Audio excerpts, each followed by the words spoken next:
ఇప్పుడు మరి ఆ డేట్ ఆఫ్ బర్త్ బాగలేదనుకో, అంటే గత జన్మ కర్మ ఇప్పుడు ట్రాన్స్ఫర్ అవుతుందని.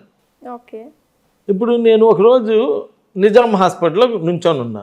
శారదా స్కూల్ అని చెప్పి ఆ ఎండి గారు కూడా నాతో అందరం నుంచొని ఉన్నాం ఫ్రెండ్స్ అంతా. ఆయన అడిగాడు సరదాగా, ఏమండి మరి న్యూమరాలజీ అంటారు కదా, ఒక మంచి పాయింట్ చెప్పండి అని. అప్పుడు మనం ఎక్కడ ఉన్నాం? నిజాం హాస్పిటల్లో ఉన్నాం. ఓకే.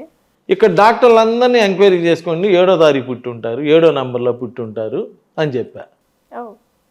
ఎమ్మటే అక్కడ మా ఫ్రెండ్, ఆ అబ్బాయి వాళ్ళ ఫ్రెండ్ అక్కడ నుంచి, అవునండి మా నాన్నగారు కూడా 7వ తారీఖు పుట్టారు, డాక్టర్ గారు ఎట్లా చెప్పారండి అన్నాడు.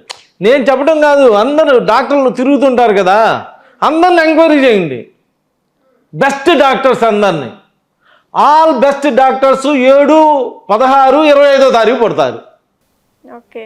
కావాలంటే మీ ఫోన్ తీసుకొని the great doctor Kakarla Subbarao గారు ఎప్పుడు పుట్టారు అంటే 25వ తారీఖు పుట్టారు అని వస్తుంది. అదేంది అని, యేసు ప్రభు గారు ఎప్పుడు పుట్టారంటే 25వ తారీఖు పుట్టారని వస్తుంది.